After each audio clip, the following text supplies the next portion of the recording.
Podcast A Hora da Música tem o patrocínio da Lei Rubem Braga, Prefeitura de Vitória.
Beleza, galera? A Hora da Música. A gente tá gravando aqui no Espaço Fonte Hub, aqui na Rede Gazeta, patrocínio Lei Rubem Braga.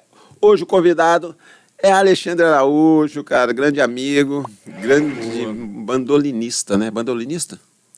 É, mais ou menos. A gente vem se empenhando aí, já tem, sei lá, não, ele é mais de 40 anos aí, né? Brincando de porque eu já vi choro, você tocando ukulele, já vi você tocando violão, já vi você tocando... Por exemplo, toco o banjo tenor, que tem uma relação direta com a afinação de bandolim.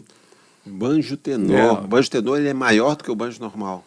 O problema do banjo normal é que existem vários, mas o Brasil ficou mais reconhecendo o banjo cavaco por causa do fundo de quintal, por causa do samba, né? Essa coisa do banjo cavaco, o Amigo Neto que colocou o banjo no samba, não tem isso? Porque parece que o banjo era um instrumento... O histórico eles foram para acho que é o Midem, né? Lá no final dos anos 60. O irmão do Almir Neto tocava no Originais do Samba. E eles tiveram contato com aquela banda do... Putz, agora na hora de falar o nome da banda que falta. E o cara tocava banjo lá, um banjo americano e tal. E o irmão do Almir Neto deu essa sacada, veio para cá. Aí passaram a se fabricar os instrumentos cavaco, mas muito lá, 100 anos atrás, você vê lá o grupo do Pixinguinha lá, né, 8 batutas, cada um com banjo cavaco, banjo bandolim, banjo 7 cordas. E o banjo é um instrumento que naquela época, acústico, ele se destaca, né? Ele tem um som meio... ele era feito para encarar os metais, né? Porque ele tinha uma projeção, você não tinha eletrificação. Isso. Então você ia... Para você tocar, imagina, com trombone, não, na tuba, época, os instrumentos que eles saem, né, sobressaem mesmo sem nada. Você vê muita fanfarra, por exemplo, tocando na praça, e o banjo tinha que aparecer naquele momento. E o banjo é quase percussivo, né? Exatamente. Não, e aí, para mim foi assim, veio aqui por uma demanda. Tocar no Dixieland, não sei o quê. Aí eu peguei meu instrumento, mandei consertar lá, que acho que eu nunca tinha usado. Aí fiquei treinando. Tem uma relação muito próxima de formação de acordes, né, exatamente como um bandolim. É como se fosse um instrumento de transporte. Quando você começa a tocar o bandolim, quando você descobre o bandolim? Eu morava, mas aí é mais ou menos uma coincidência. Eu morava numa rua em que, nos anos 70, existia um local chamado Bar Santa Terezinha e recebeu o apelido de Sovaco de Cobra. Sovaco de Cobra. Então, na época eu estava na oitava série. Eu terminei esse período do colégio num lugar chamado Nossa Senhora do Brasil, da qual eu tinha que ir a pé. E tinha aula no sábado de manhã de educação física. Tinha que estar lá de manhã. Todos odiavam isso. Mas numa das vindas que eu vim no sábado, mais ou menos aí 10h30 da manhã, 11 horas da manhã, eu vi uma galera, e aí eu conheci em bloco o que era uma formação de grupo regional de choro. Eu vi um clarinete, uma flauta, eu vi um trombone, 10 horas da manhã. Um sax alto, eu vi um violão de 7 cordas, cavaquinho eu já conhecia, por causa do bloco, escola de samba ali na subúrbio carioca, ali da Leopoldina, onde eu fui criado. E aí, bicho, começou uma curiosidade. Eu já comecei a comprar discos nessa época da minha vida. Tinha um disco do Beto Guedes que tinha bandolim. Beto tocava bandolim. Beto Guedes tocava bandolim, cara? Não sabia, muito, não. Toca teca até hoje, né? Mesmo? Tem uma música chamada Bandolim. Né? Ele tocava os choros do pai dele, né? Caramba, eu sempre vi o Beto tocando guitarra, não sabia que ele tinha... E aí, nessa coisa de conhecer o bandolim, eu fui começando a procurar onde tinham discos de bandolim. E daquela época já tinha algumas referências, assim? Tipo o Armandinho? Não, ainda não. Passei a ter uma,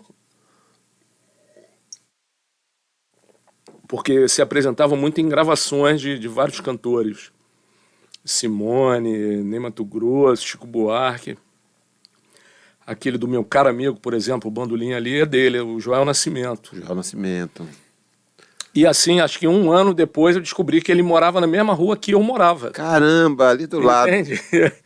E é contemporâneo, assim, da minha mãe. Você encontrou com ele? Encontrei por causa de uma menina que estudava comigo e falou, pô, meu tio, teu tio? Como assim?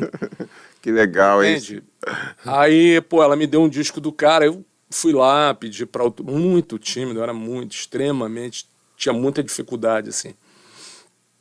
Mas esse foi, sem dúvida, para mim, até hoje né? Em termos de som, a forma dele tocar é uma referência absoluta, né? O bandolim é quantas cordas? Tradicional. 8 cordas. Tradicional. 8 cordas dobradas. 2 cordas. Exatamente. 4 pares de cordas, né? E a afinação do bandolim... São afinações em quintas. É como se fosse um violino de rua. A afinação é a mesma do violino, né? Exatamente, precisamente. Ele ajuda na hora de solar, porque a gente vê muito solista com bandolim. Ou não? Completamente, porque ele é totalmente simétrico. Aí depois, por exemplo, a gente vai tocando violão, guitarra, não sei o quê, cavaco, a gente descobre uma simetria ali. Né? Mas ali não, cara. O bandolim com é mais mão parada, intuitivo. E com uma mão parada abrindo aqui, com o 4º dedo, você tem uma extensão. Que legal. E, por exemplo, o Jacó do bandolim sacou que caberia muitas músicas dentro do que se chama de primeira posição. Então, além do talento da paletada maravilhosa, ele sacou que muitas músicas caberiam ali. E às vezes é por isso também que tem alguns guitarristas que eu gosto que veio do bandolim. Por exemplo, o Armandinho ou o Pepeu Gomes, que até hoje eles trabalham com afinação de bandolim, quando está tocando a guitarra. Porque o Armandinho, então, nem se fala, né? Porque eu acho que Pepeu começou a tocar o bandolim, mas ele botava um encordoamento, tipo de guitarra, e afinava como se fosse um cavaquinho dobrado. Entendeu? Tipo um ré sol si mi dobrado.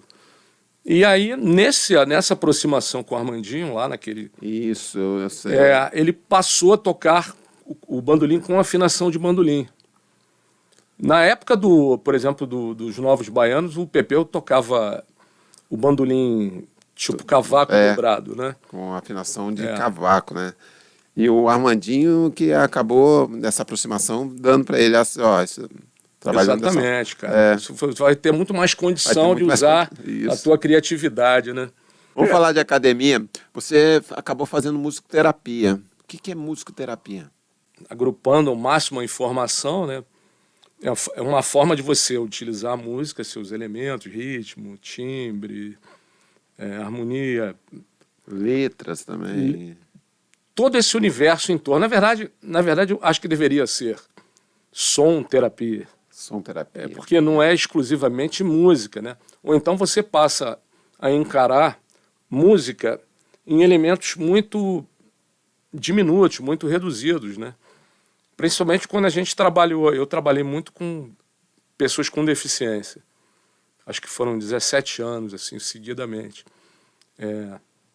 Então você aprende a valorizar e escutar aquele fragmento, entender que o cara está querendo expressar uma determinada coisa com aquilo, a ponto de conseguir repetir. O que talvez para a maioria das pessoas passaria como ruído mesmo. Não, mas eu perceba que ele está fazendo o mesmo ruído. Então ele está querendo trazer alguma coisa com isso. Porque música a gente sabe que tem sensação. Música a gente trabalha muito com sensação, com emoção e sensação. E a musicoterapia, ela acha lá na célula, lá no átomo, né? Aquilo que vai fazer com que ela acenda uma luz ali que ela não tinha percebido ainda. Não é Exatamente. Fora todos os aspectos culturais, né? Esses aspectos do fortalecimento cognitivo, né?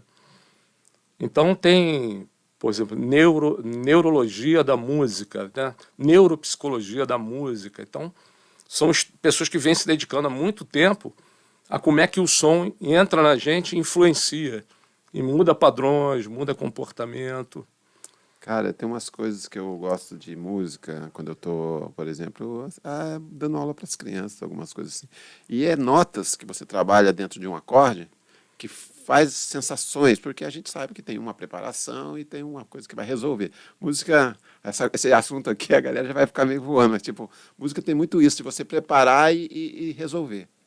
Né? Você tem um momento... uma espécie de diálogo que geralmente você espera a conclusão. Né? Então, a gente tem algumas notas, alguns acordes que você... Quando a gente está brincando assim com as criançadas, eu às vezes fico preparando e não resolve. E a sensação deles é aquela sensação de agonia que, pô, ele não vai resolver? Ele não vai dar, não tem? Então, tipo, é um pouco fecha aí pra gente poder ir embora, né, tio? Fecha aí, senão eu vou ficar aqui nessa aqui e vou embora para casa. Não vou nem dormir hoje, não vou nem dormir. Não tem isso, musicoterapia não é um pouco isso também, essas sensações que você trabalha dentro do corpo da gente. Assim, ela vem se desenvolvendo num âmbito, assim, estratosférico. Então, musicoterapia e aspectos da reabilitação motora. Então, musicoterapia, na neurologia, não sei o quê. Movimentos. Que hoje a galera percebe que tem uma ênfase que é importante. Tudo isso é super importante. Mas na época tinha uma coisa de dom, de não sei, que às vezes passava batido. E quando comecei a estudar tinha um negócio de alternativo. Alternativo ou, eventualmente, aqui mesmo no Espírito Santo, uma pessoa, pô, que legal, estão dando... uma ênfase nas coisas esotéricas. Achava que... Aí eu falei, eu achei demais. Eu falei, mago, não sabia que eu era esotérico. Pô, legal. Bom saber, muito obrigado. Deixa eu dar um salto aqui. Eu conheço você, eu acho que você já estava no Carne de Gato, que era um grupo de choro aqui, que é ainda um grupo de choro que para mim foi uma referência em questão de choros aqui, que já tinha um grupo sólido ali, o Nelson tocando 7 cordas. A minha vinda ao Espírito Santo tem relação direta com o Nelson. Nelson 7 cordas. E ao mesmo tempo, porque nós éramos colegas de turma, a gente fez matérias em comum no primeiro ano da faculdade, em 84, sei lá, sempre perco um pouco a data, se é 84 ou 85. Acho que 84. A cunhada dele era a diretora, presidente da APAE do Espírito Santo aqui. E aí, numa vinda aqui, eu cheguei a conhecer, ela me ofereceu um trabalho. Tentou o convite. Vamos pra cá. E eu estava muito afim de sair do Rio de Janeiro há muito tempo, desde adolescente. Eu achei que o Rio de Janeiro perdeu tudo que tinha de melhor, né?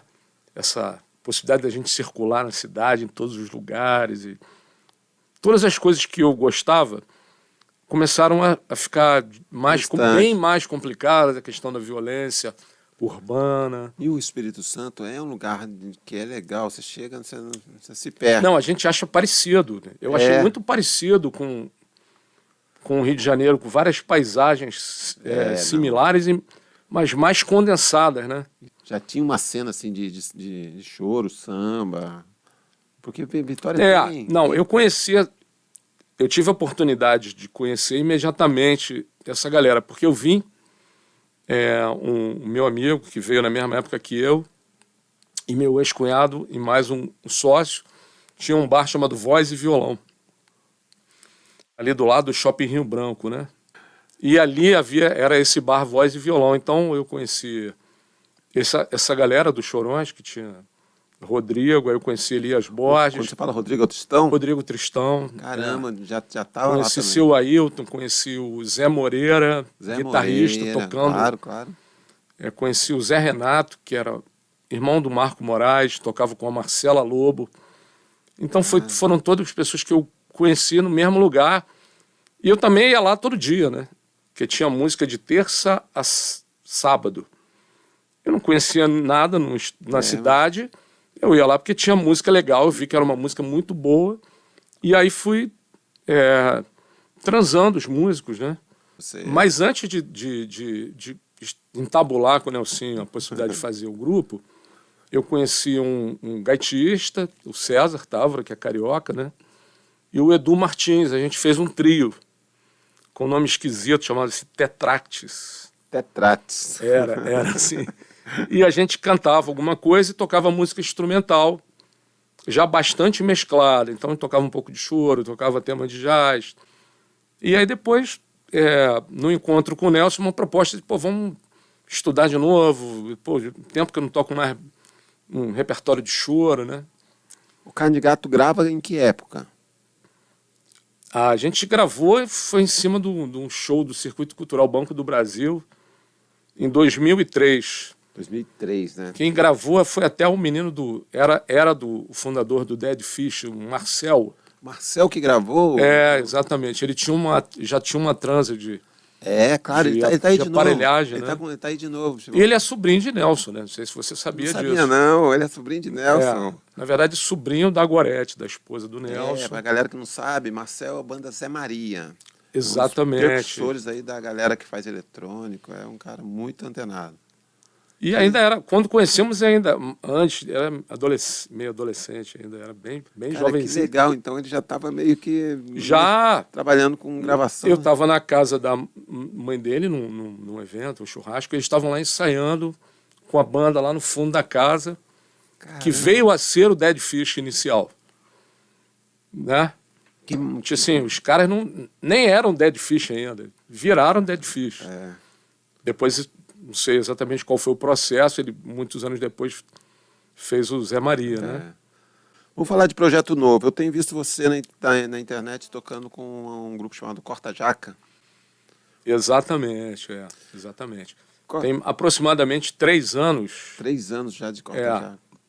Surgiu um convite para fazer, eu dei um toque no pessoal do Carne de Gato, nem todo mundo foi possível. Nelson está super envolvido em construção de instrumentos, né? O Nelson é super luthier. Um luthier super respeitado, verdade. E aí eu chamei parte de um grupo que havia até então, chamado Ferrabras, que eu tocava também, o Bruno e Rodrigo, né? Enfim. Pessoal novo, cara. Exatamente. Uma geração nova. Eu sou pelo menos 20 anos mais velho do que todos eles, então, para mim, todos são novos nesse sentido, né? Quem é hoje o Corta Jaca? É o Bruno Castelo no cavaco, é o Júlio Black, né? Júlio Ramos, percussionista, o Bachan, toca clarinete e o teclado de sopro, o Matheus Viana, tocando flauta transversa, e o Magno, violão de 7 cordas. Deus é bom. É interessante, eles parte deles não se conhecia, eu conhecia todos. Como é que monta o repertório? Não, começou com um repertório de choro, tocando samba, e eu sempre tenho essas ideias de jirico e o pessoal acompanha. A gente começou a tocar medley de funk, né? Dentro daquela estrutura. Exatamente. Aí começou a tocar alguma coisa de música pop. Aí começou a tocar Michael Jackson, Billie Jean, tocaram sempre tem que tocar aquela do Guns N' Roses. Sweet Child O' Mine. Que legal então, isso, começa né? com a formação regional. Aí eu falei, pô, já que é possível, então vamos que legal, porque inserindo, né? Você sai de um funk, aí toca um Edu Lobo, lá um ponteio, misturado com um Hermeto Pascoal. Caramba. Né? Aí toca repertório instrumental de Sivuca.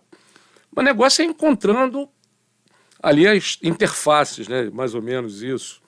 Alexandre, para achar você nas redes sociais. Bom, iniciou-se como um profissional, que é um Instagram profissional. O Instagram hoje é o site. Mas eu já dei uma esculachada, Alexandre Araújo, ponto musicoterapia. Aí você já acha você. Já acha ali. Aí você... Geralmente divulgo outras coisas, outros projetos, né? Alexandre, eu quero agradecer o papo aqui, porque o papo voou, nem vi. Eu também, cara. Vai começar quando, né?